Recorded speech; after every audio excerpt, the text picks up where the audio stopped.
lesson.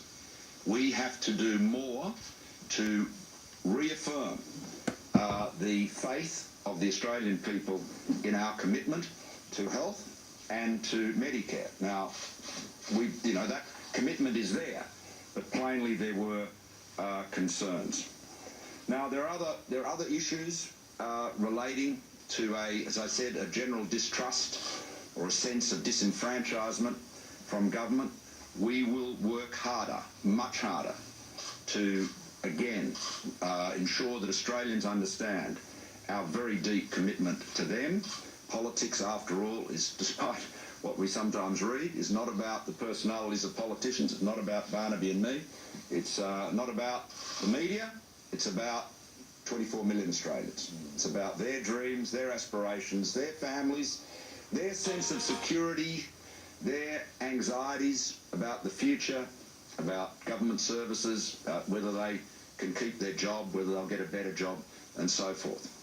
Now, on Sunday, I promised all Australians that we in the Coalition will dedicate our efforts to resolving the state of the next Parliament without division or rancour. And that remains my absolute commitment as Prime Minister. As far as the outcome is concerned, the counting, as I said, is continuing. We remain confident of securing a majority in the Parliament. We remain confident of reforming our government after the count is completed, but we do, of course, await the conclusion of the count, and we will have a clearer idea of the direction over the next few days. Well, thank you, Prime Minister. And might I like to start by saying once more that thank you to the people of New England and the incredible honour that they have. Speaking in a live press conference right now, we wanted to get it to you immediately. Addressing the media in Sydney there, he said he takes full responsibility for the election campaign. He's also updating 24 million Australians about the latest results showing that voters discontent with major parties. In fact, the two major parties getting the lowest support since 1943. Turnbull saying that 70% of the total election votes have now been counted, and that 3 million votes will be counted over the next few days. So really marking that we will not likely get an answer until the next couple of days. But he reaffirmed his promise of a coalition free of rancor or division, quote unquote. He does remain confident that he can put together a majority in Parliament. But of course, reforming the government still left to be counted, with 70% of votes counted thus far, still 30% to go. But it's all politics. Disenfranchisement was key in this election, as well as it was with Brexit. Let's continue our discussion with Tobias Hexter, co-CIO of Truth Partner Capital. As you've said, it really is a disenfranchisement, but also anger about globalization. These are things that the average voter is feeling very angry about. Absolutely, and the sad thing in a way is that if you vote for Brexit, it doesn't go away. Actually, if you look at globalization, look at the European example. There's a lot of things that are wrong with Europe, a lot of things that needs to be reformed. But stepping out of Europe and going your own way is not the way that you can counter that. It's actually very counterintuitive, or it doesn't really work to turn your back on and become even smaller. So what needs to happen? I mean, we're already looking at a fractured EU, regardless of what anybody says. How is that going to impact, really, strategies moving forward? From a political perspective, if you look at the EU, it needs to change. They need to use this as a slap in the face that things have to change. If UK would go for Brexit, they have to go strict and harsh, because otherwise the whole thing breaks. And amazingly to see how the French are already jockeying to take over the war in London. But the English, the Brits, should make no mistake about it. When they go for a full Brexit, then passporting financial services and the role of London as a financial capital is definitely not a given.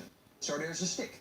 But there is a way that if popular sentiment would go towards remaining, and you saw a red bus with lies on it, and a lot of people having regrets.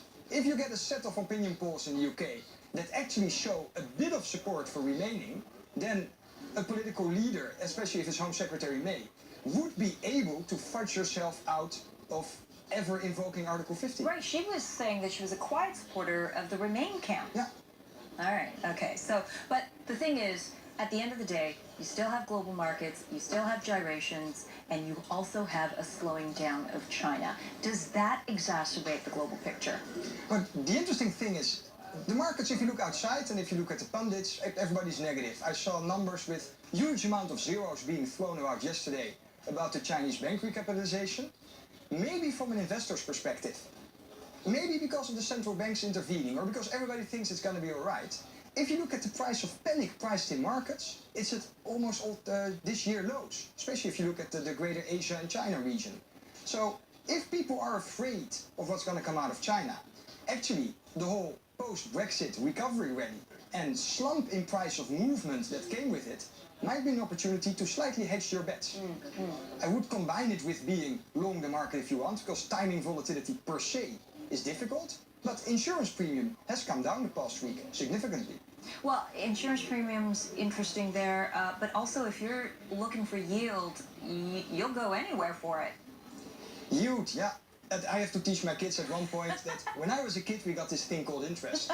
And if you look at the US, yeah, the rate hike's not going to have a 16 handle on it, because the political situation is so charged that I don't think Ms. Yellen dares to do it close to the election.